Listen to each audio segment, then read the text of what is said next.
খবর হলো যে মিত্রদের ৪০ আসনে ছাড় দিতে পারে বিএনপি, চলছে দর কষাকষি। ৪০টা আসন কিন্তু অনেক। এটা এর মধ্যে থেকে যদি নিজ দলের প্রতীকে নির্বাচন করতে হয় তাহলে আরো কিন্তু ঝুঁকি। ফলে এটা অনেক বড় ছাড়। এরকম একটা অবস্থায় যেখানে খুব প্রতিদ্বন্দ্বিতাপূর্ণ নির্বাচন হবে, জামাতের নেতৃত্বে একটা জোট হোক বা সমঝোতা হোক, তারা কিন্তু অলরেডি একদম গলা পর্যন্ত চলে আসছে। সুতরাং এই পরিস্থিতি মোকাবেলা করতে গেলে এখন খুব হিসাব নিকাশ করে দিতে হবে। তবে আমি আবারও বলি যে রাজনীতি যেন রাজনীতিকদের হাতেই থাকে।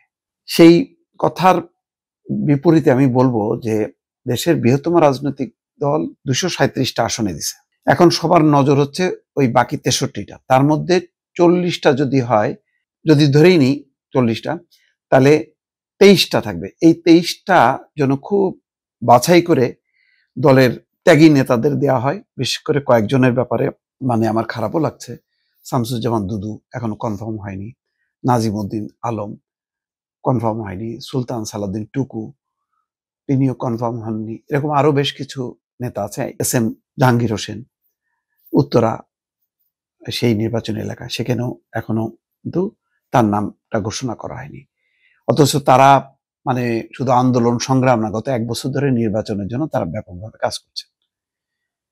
এর বাইরে বলবো বেশ কিছু নেতা আছে খুবই সম্ভাবনাময় এবং বিএনপির সাথে তারা একাত্ম। একসময় তারা বিএনপি করতেন।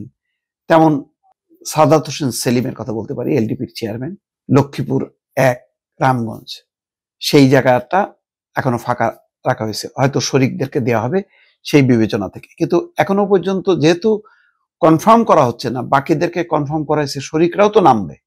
তাদেরকে যদি কনফার্ম না করা হয়, যেমন ধরেন এনসিপির সাথে যদি দর কষাকষি বাকি থাকে, তো ঠিক আছে, সেটা পরে হলো, কিন্তু পর্যায়ক্রমে বাকিদেরকেও নামাইতে হবে। কারণ এমনি শরিকরা প্রতীক না হওয়ার কারণে পিছিয়ে আছে। এখন যদি তাদেরকে একদম শেষ প্রান্তে যে দেয়া হয়, তখন তো নির্বাচনী মাঠটা বিভিন্ন পক্ষ দখল করে ফেলবে। সুতরাং সাদাত হোসেন সেলিমের কথা বলতে পারি।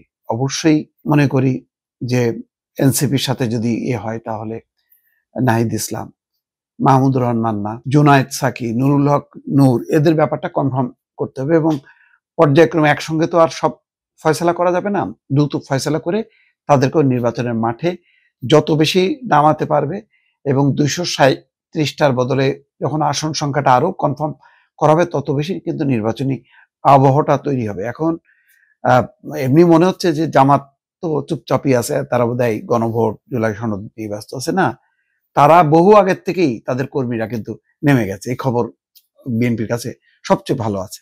তারা ওই আন্দোলনের জন্য বসে নেই। তারা জানে যে আন্দোলনটা একটা চাপ, এটা হইলে হবে, না হইলে সমস্যা নেই। নির্বাচন তো আছে। সবচেয়ে বড় কথা হলো আপনি জুলাই সনদ, কেন জুলাই সনদের থেকেও আরো বড় সনদ বাস্তবায়ন করতে পারবেন যদি আপনি ক্ষমতায় আসতে পারেন, অথবা সংসদে এমন একটা অবস্থানে থাকবেন যেটা ফ্যাক্টর, তাহলে সম্ভব।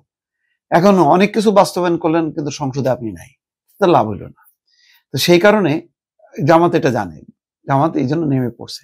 এখন বিএনপির একদম খুব ক্লোজ এলাই, যেমন সাদাত হোসেন সেলিম, সে তো একসময় বিএনপিরই নেতা ছিল, তো এখন নানা কারণে বিএনপি থেকে সরে গেছে বা সরে যেতে হয়েছে।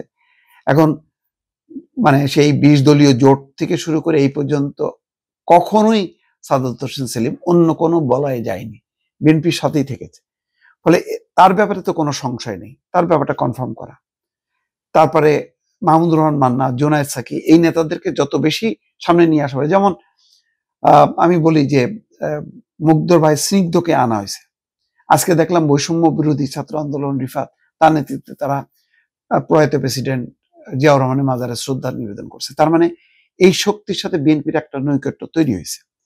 এখন এই শক্তির সাথে নৈকট্য তৈরি হয়েছে তো এই না যে আপনি আবেগের বসে সিট বন্টন শুরু করবেন, না।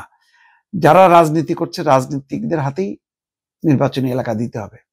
কারণ আবেগের চোটে যারা আসে তারা কিন্তু আসলে শেষ পর্যন্ত ওই থাকে না, তারা ওই এমপি হয় ওইটুকুই, কিন্তু এলাকার সাথে এলাকার সংগঠন যদি না থাকে তাহলে মানুষের কাছে যাওয়াটা সম্ভব হয় না। ফলে আমি মনে করি যে এই আসনগুলোতে দ্রুত অন্তত বিএনপি আর যে 26টা আসন আছে সেটা ঠিক করা উচিত।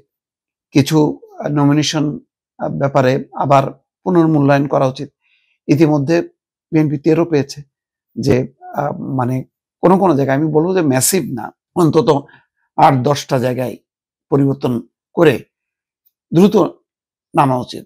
যদি বিএনপি নির্বাচনী প্রস্তুতি যত দ্রুত করবে, নির্বাচন তত ত্বরান্বিত হবে, তখন ওই যে ষড়যন্ত্র করা, এই দাবি সেই দাবি, এগুলি আর থাকবে না।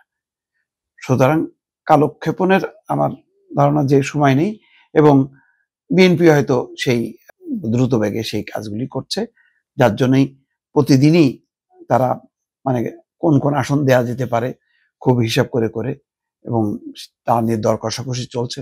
এখন এনসিপির সাথে কিভাবে যে লাস্টলি ফয়সালা করবে আমি জানি না, কারণ এনসিপির অনেক পরিচিত মুখ আছে, জনপ্রিয় মুখ আছে, কিন্তু সবই তো ফেসবুক কেন্দ্রিক, এলাকা কেন্দ্রিক কয়জনের কি অবস্থা আছে সেটা আমি জানি না, এটা সবচেয়ে ভালো জানে বিএনপি। সুতরাং সিদ্ধান্তগুলো দ্রুত নেওয়া দরকার।